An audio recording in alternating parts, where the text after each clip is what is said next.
Purin sa yawitan at papurian magpakailanman.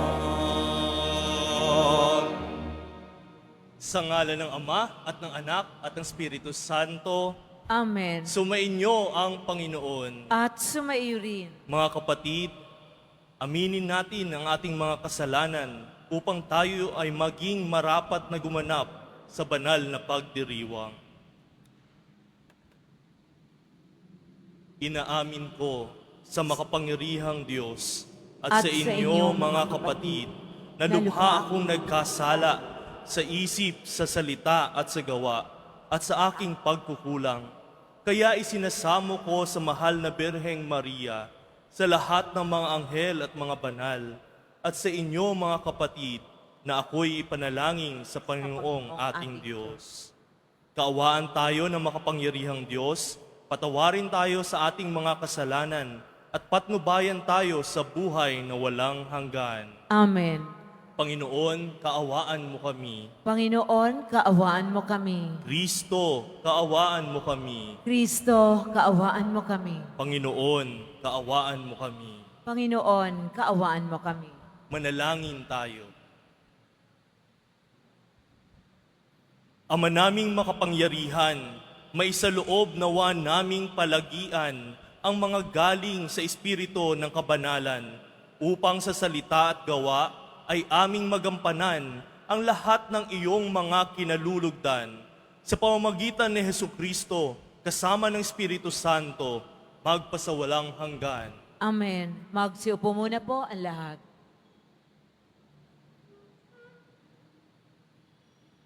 Ang simulan ng aklat ni Sira. Mula sa Panginoon ang lahat ng karunungan, at iyon ay taglan niya magpakailanman. Sino ang makabibilang ng butil ng buhangin sa dagat, o patak ng ulan, o mga araw, sa panahong walang pasimula at walang katapusan? Sino ang makasusukat sa taas ng langit, o sa lawak ng lupa? Sino ang makaaarok sa kalaliman ng dagat? At sino ang makasasaliksik sa karunungan? Bago pa likhain ang alinmang nilalang, nalikha na ang karunungan at ang tunay na pagkaunawa bago pa nagsimula ang mga panahon. Ang karunungan ay nagmula sa salita ng Diyos sa kataas-taasang langit, at ang kanyang mga aral ay batas na walang hanggan. Kanino ay pinahayag ang simula ng karunungan, at sinong makatatalastas ng kanyang pamamaraan?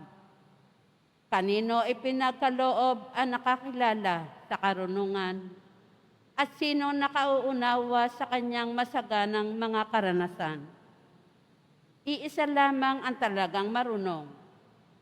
Dapat tayong gumalang na may paghanga sa harap ng kanyang luklukan. Ang Panginoon ang may likha ng karunungan. Kinikilala niya ang kahalagahan nito at ibinuhos niya ito sa lahat ng kanyang nilalang.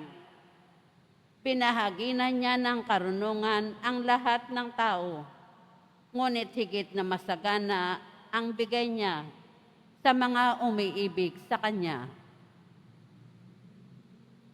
Ang salita ng Diyos. Salamat sa Diyos. Panginooy naghari na, ang damit niya'y maharlika. Panginooy naghari na, ang damit niya'y maharlika. Panginooy naghahari na ang suot sa katawan ay damit na maharlika at patpat ng kalakasan. Panginooy naghari na, ang damit niya'y maharlika.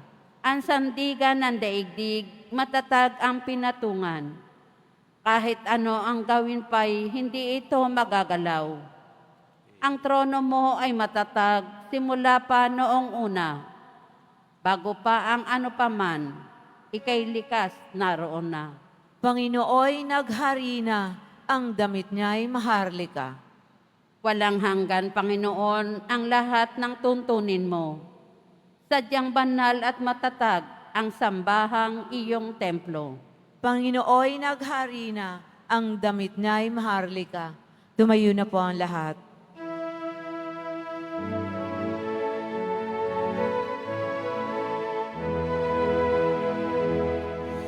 Alleluia, alleluia,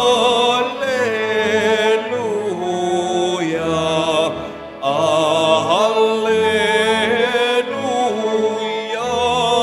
alleluia.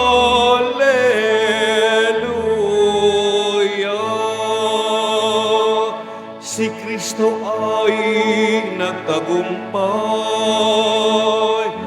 nalupig ang kamatayan, nagningning ang pagkabuhay. Alleluia, alleluia, alleluia,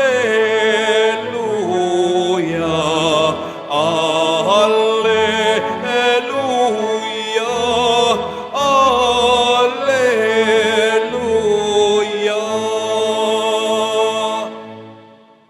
Sumainyo ang Panginoon. At sumaiyo rin. Ang mabuting balita ng Panginoon ayon kay San Marcos. Papuri sa iyo, Panginoon.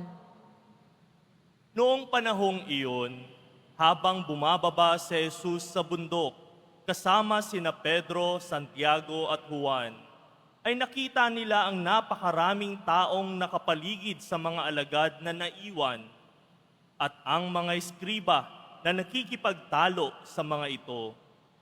Nagulat ang mga tao nang makita nila si Jesus. Sila'y patakbong lumapit sa kanya at binati siya. Tinanong ni Jesus ang kanyang mga alagad, "Ano ba ang pinagtatalunan ninyo at ng mga taong iyon?" Sumagot ang isa mula sa karamihan, "Guro, dinala ko po rito sa inyo ang aking anak na lalaki sapagkat siya'y inaalihan ng masamang espiritu at hindi makapagsalita. Tuwing aalihan siya nito, siya'y inilulugmok, bumubula ang kanyang bibig at nangangalit ang kanyang ngipin at siya'y naninigas.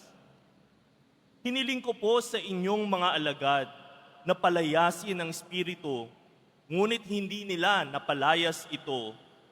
Sinabi ni Jesus sa kanila, "Lahing walang pananampalataya, hanggang kailan ako dapat manatiling kasama ninyo? Hanggang kailan ko kayo pagtitiisan? Dalhin ninyo rito ang bata." At dinala nga nila ito sa kanya. Nang si Jesus ay makita ng espiritu, biglang pinangisay nito ang bata. Anupat napalugmok ito sa kanya at gumulong-gulong na bumubula ang bibig. "Kailan pa siya inalihan ng masamang espiritu?" tanong ni Jesus sa ama. "Mula pa po sa kanyang pagkabata," tugon niya. "Madalas siyang ihagis nito sa apoy at sa tubig upang patayin. Kaya kung may magagawa kayo, mahabag po kayo sa amin at tulungan ninyo kami." Kung may magagawa, ulit ni Jesus. Mapangyayari ang lahat sa may pananalig. Kaagad sumagot ng malakas ang ama ng bata, "Nananalig po ako, tulungan ninyo ako bagamat ako'y nagkulang." Nang makita ni Jesus na dumaragsa ang mga tao, pinagsabihan niya ang masamang espiritu, "Ikaw, espiritu nagpapapipi at nagpapabingi, inuutos ko sa iyo, lumabas ka sa bata at huwag nang papasok sa kanya." Nagsisigaw ang masamang espiritu, pinapangisay ang bata at saka lumabas. Naging mistulang bangkay ang bata, kaya't ang sabi ng marami, "Patay na." Subalit siya'y hinawakan ni Jesus sa kamay at ibinangon at tumindig ang bata. Nang pumasok na si Jesus sa bahay, palihim siyang tinanong ng kanyang mga alagad, "Bakit po hindi namin napalayas ang espiritu?" Sumagot si Jesus, "Ang ganitong uri ng espiritu ay hindi mapapalayas kundi sa pamamagitan ng panalangin. Ang mabuting balita ng Panginoon. Pinupuri ka namin, Panginoong Heso Kristo. Magsiupo ang lahat. Mapagpalang umaga po sa lahat. Magandang makita na sinisimulan natin ang ating linggo sa banal na misa. Kung meron po tayong pukunin sa ating mabuting balita ngayong araw, ang nais ko pong kunin at dalhin ninyo sa buong linggo ay tiwala. Bakit po? Yun po yung kulang sa ating mabuting balita ngayong araw. Tiwala. Nawalan po sila ng tiwala kay Jesus. Nawalan po sila ng tiwala sa Diyos.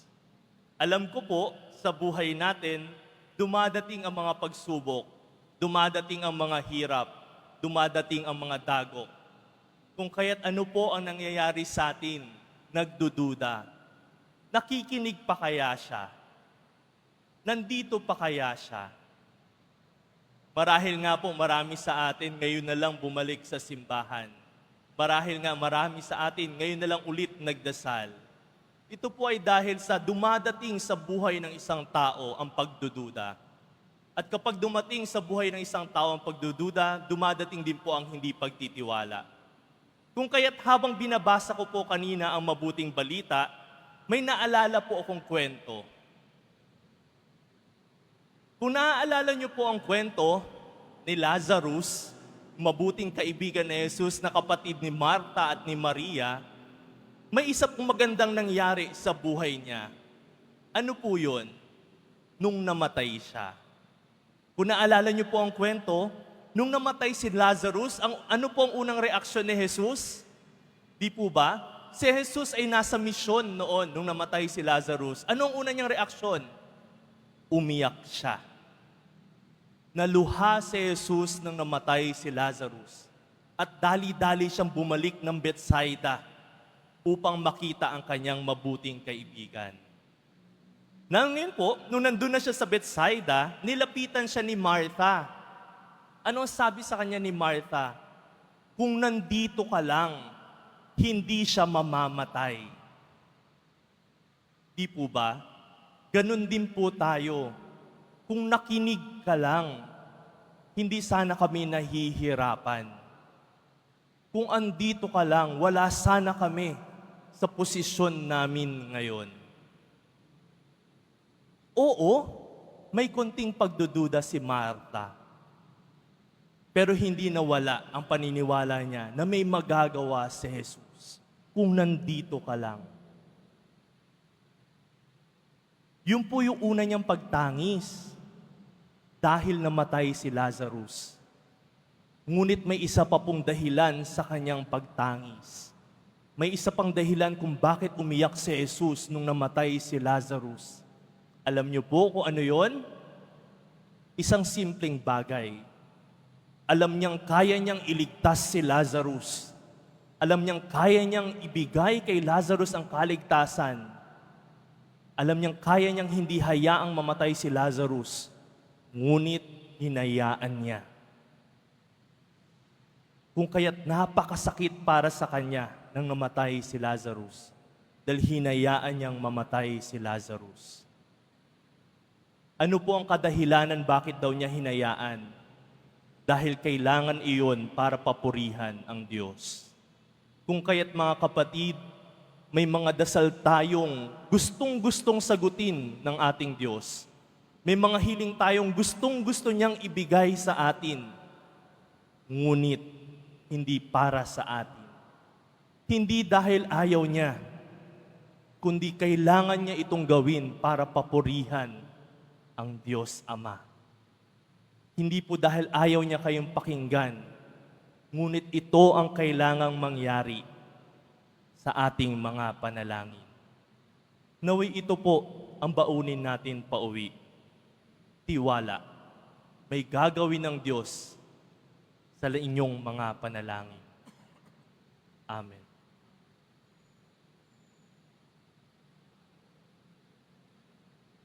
Tumayo po ang lahat.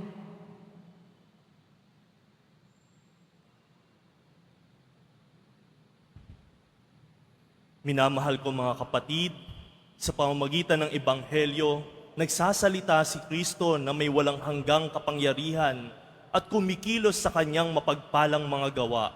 Sa pamamagitan niya, manalangin tayo ng may pananalig. Panginoon, tulungan mo kami sa aming kahinaan. Panginoon, tulungan mo kami sa aming kahinaan.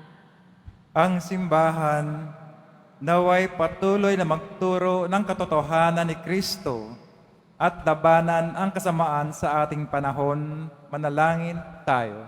Panginoon, tulungan mo kami sa aming kahinaan. Ang mga pinuno ng daigdig naway isulong ang kabutihan sa kanilang mga gobyerno at maging masigasig sa pagwawakas ng kasamaan sa kanilang mga lipunan na kanilang sinumpaang paglingkuran. Manalangin tayo. Panginoon, tulungan mo kami sa aming kahinaan. Tayong lahat naway hindi manghinawa sa ating buhay panalangin upang hindi maghari ang mga masasamang espiritu sa ating buhay. Manalangin tayo. Panginoon, tulungan mo kami sa aming kahinaan. Ang mga may sakit at yung mga nagdurusa sa bawat uri ng karamdamang pangkaluluwa at pangkatawan naway lumaya mula sa kanilang mahirap at malungkot na kalagayan. Manalangin tayo. Panginoon, tulungan mo kami sa aming kahinaan. Ang mga tapat na yumao naway magkaroon ng kasiyahan sa masikat na liwanag ng buhay na walang hanggan. Manalangin tayo. Panginoon, tulungan mo kami sa aming kahinaan. Sa ilang sandali ng katahimikan, ating ipanalangin ang iba pang mga pangangailangan ng ating pamayanan, kaya hindi na mga intensyon na iniaalay sa ating misa sa araw na ito, at isama rin natin ang ating mga pansariling kahilingan.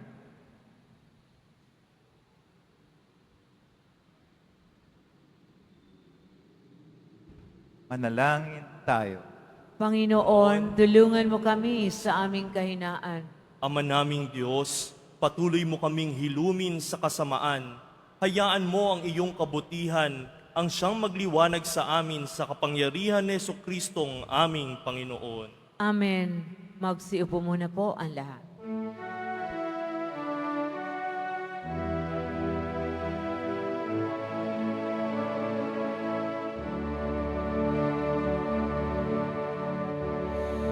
Salamat sa iyo, aking Panginoong Hesus. Ako'y inibig mo at inangking labo. Ang tanging alay ko sa'yo, aking Ama, ay buong buhay ko, puso't kaluluwa. Di makayan na maipagkaloob, mamahaling hiyas, ginigintong nilukob ang aking dalangin. O Diyos, ay tanggapin ang tanging alay ko, naway gamitin. Ito lamang, Ama, wala nang iba pa akong hinihiling. Tumayo po ang lahat. Manalangin kayo mga kapatid upang ang paghahain natin ay kalugdan ng Diyos Amang makapangyarihan. Tanggapin nawa ng Panginoon itong paghahain sa iyong mga kamay sa kapurihan niya at karangalan sa ating kapakinabangan at sa buong sambayanan niyang banal. Ama naming lumikha, sa pagganap namin ng banal na pagdiriwang upang ikaw ngayoy aming paglingkuran, hinihiling namin naway mapakinabangan ang aming inihahain sa iyong karangalan. Sa pamamagitan ng Jesucristo, kasama ng Espiritu Santo, magpasawalang hanggan. Amen. Sumainyo ang Panginoon. At sumairi. Itaas sa Diyos ang inyong puso at diwa. Itinaas na namin sa Panginoon. Pasalamatan natin ang Panginoong ating Diyos. Marapat na siya ay pasalamatan. Ama naming makapangyarihan, tunay ngang marapat na ikaw ay aming pasalamatan.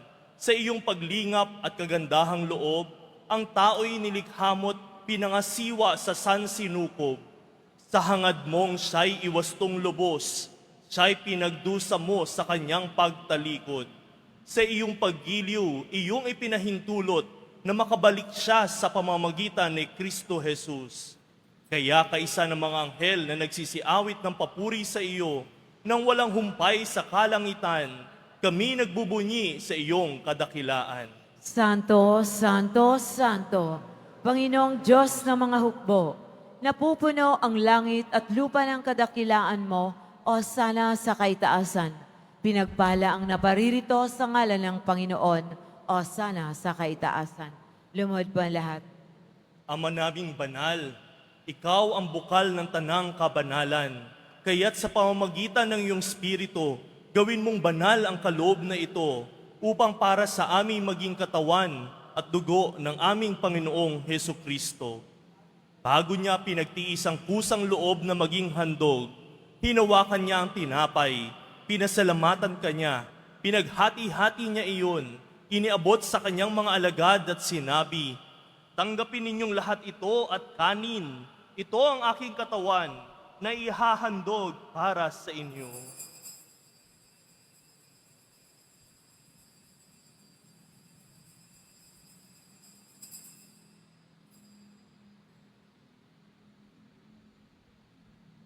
Gayon din naman noong matapos ang hapunan, hinawakan niya ang kalis, muli kanyang pinasalamatan. Iniabot niya ang kalis sa kanyang mga alagad at sinabi, "Tanggapin ninyong lahat ito at inumin. Ito ang kalis ng aking dugo, ng bago at walang hanggang tipan. Ang aking dugo na ibubuhos para sa inyo at para sa lahat, sa ikay pagtatapatawad ng mga kasalanan. Gawin ninyo ito sa pag-alaala sa akin."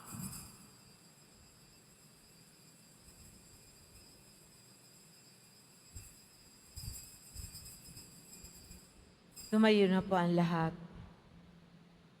Ang misteryo ng pananampalataya. Si Kristo'y namatay, si Kristo'y nabuhay, si Kristo'y babalik sa wakas ng panahon. Ama, ginagawa namin ngayon ang pag-alala sa pagkamatay at muling pagkabuhay ng iyong anak. Kaya't iniaalay namin sa iyo ang tinapay na nagbibigay buhay at ang kalis na nagkakaloob ng kaligtasan. Kami nagpapasalamat dahil kami iyong minarapat na tumayo sa harap mo para maglingkod sa iyo. Isinasamo namin kaming magsasalo-salo sa katawan at dugo ni Kristo ay mabuklod sa pagkakaisa sa pamamagitan ng Espiritu Santo. Ama, lingapin mo ang iyong simbahang laganap sa buong daigdig. Puspusin mo kami sa pag-ibig, kaisa ni Francisco na aming Papa, at ni Jose na aming obispo at ng tanang kaparian. Alalahanin mo rin ang mga kapatid naming nahimlay nang may pag-asang sila'y muling mabubuhay. Gayon din ang lahat ng mga pumanaw. Kaawaan mo sila at patuloyin sa iyong kaliwanagan. Kaawaan mo at pagindapatin kaming lahat na makasalo sa iyong buhay na walang wakas. Kaisa ni Mahal na Berheng Maria na Ina ng Diyos, nakabiyak ng puso niyang si San Jose, kaisa ng mga apostol, ni San Juan Bautista, at ng lahat ng mga banal na namumuhay dito sa daigdig, ng kalugod-lugod sa iyo, may pagdiwang nawa namin ang pagpupuri sa ikararangal mo sa pamamagitan ng iyong anak at ng aming Panginoong Heso Kristo.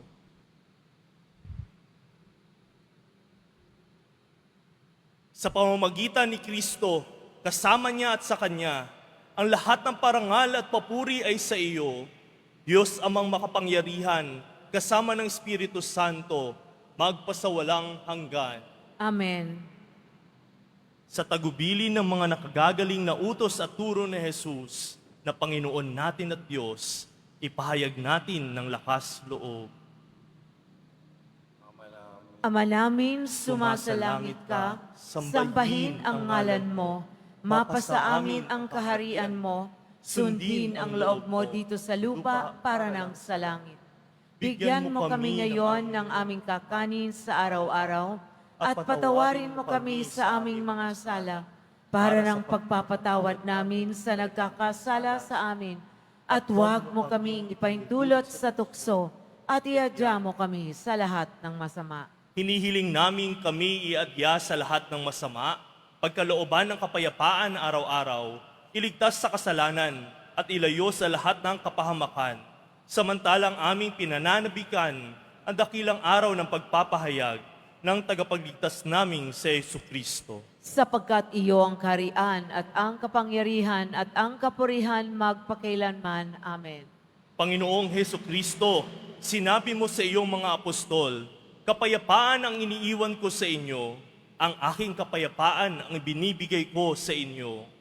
Tunghayan mo ang aming pananampalataya at huwag ang aming pagkakasala. Pagkalooban mo kami ng kapayapaan at pagkakaisa ayon sa iyong kalooban, kasama ng Espiritu Santo, magpasawalang hanggan. Amen. Ang kapayapaan ng Panginoon ay laging sumainyo. At sumaiyo rin. Magbigayan kayo ng kapayapaan sa isa't isa. Kordero ng Diyos na nag-aalis ng mga kasalanan ng sanlibutan, maawa ka sa amin. Kordero ng Diyos na nag-aalis ng mga kasalanan ng sanlibutan, maawa ka sa amin. Kordero ng Diyos na nag-aalis ng mga kasalanan ng sanlibutan, ipagkaloob mo sa amin ang kapayapaan. Lumuhod na po ang lahat.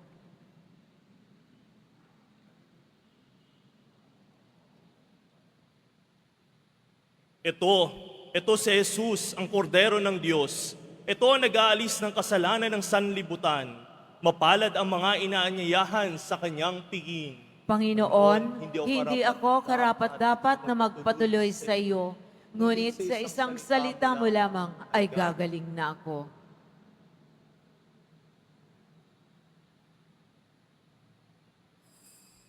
Para sa lahat ng tatanggap ng banal na komunyon, sasagot po tayo ng amen pagkasabi ng pari o ng lay minister ng katawan ni Kristo at isubo agad sa bibig bago umalis sa harapan ng pari o lay minister. Sumunod po tayo.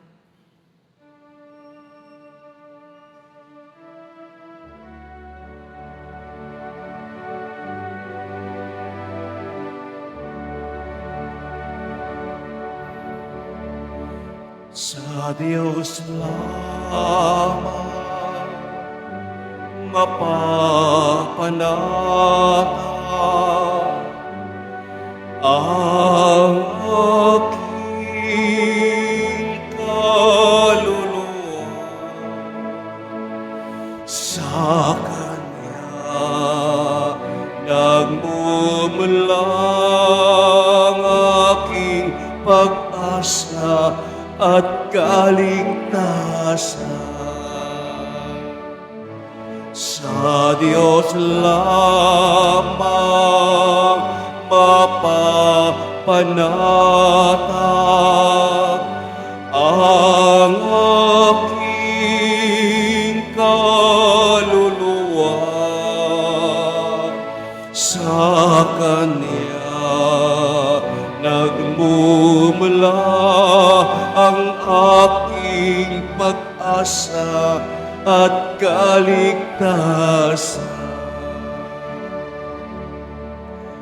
O Diyos, Ikaw ang aking kaligtasan. Nasa iyo aking kalwalhatian. Ikaw lamang aking inaasahan, ang aking buot at tanggulan. Sa Diyos lamang mapapanatag ang aking kaluluwa. Sa Kanya nagmumulang at kaligtasan. Sa Diyos lamang mapapanatag ang aking kaluluwa.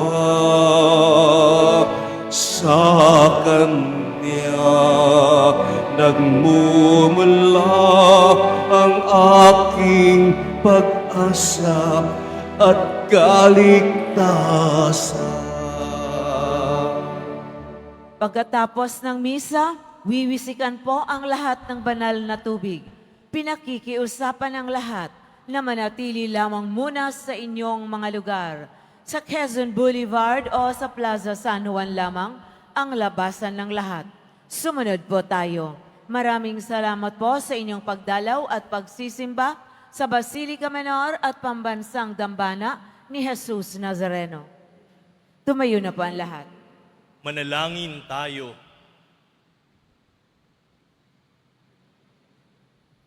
Ama naming mapagmahal, ipagkaloob mong aming mapakinabangan ang dulot na kaligtasan ng aming pinagsaluhan bilang sangla ng iyong tiyak na pagsagip sa tanan sa pamamagitan ni Hesukristo kasama ng Espiritu Santo, magpasawalang hanggan. Amen.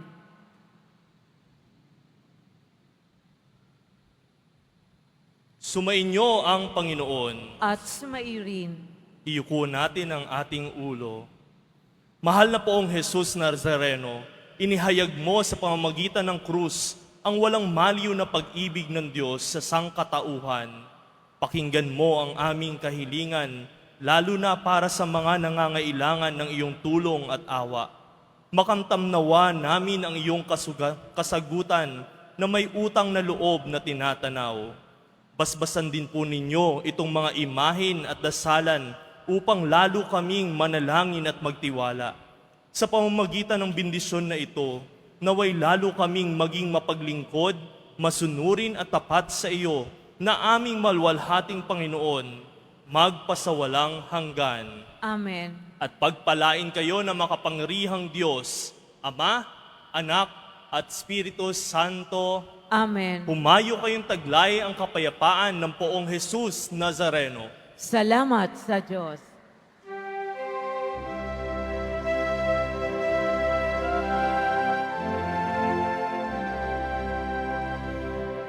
Nuestro Padre Jesus Nazareno, sinasamba ka namin. Pinipinto ka namin, aral mo ang aming buhay at kaligtasan. Nuestro Padre Jesus Nazareno, iligtas mo kami sa kasalanan. Ang krus mong kinamatayan ay sagisag ng aming kaligtasan. Nuestro Padre Jesus Nazareno, dinarangal ka namin. Nuestro Padre Jesus Nazareno, linulwalhati ka namin. Nuestro Padre Jesus Nazareno, dinarangal ka namin. Nuestro Padre Jesus Nazareno, pinulwalhati ka namin.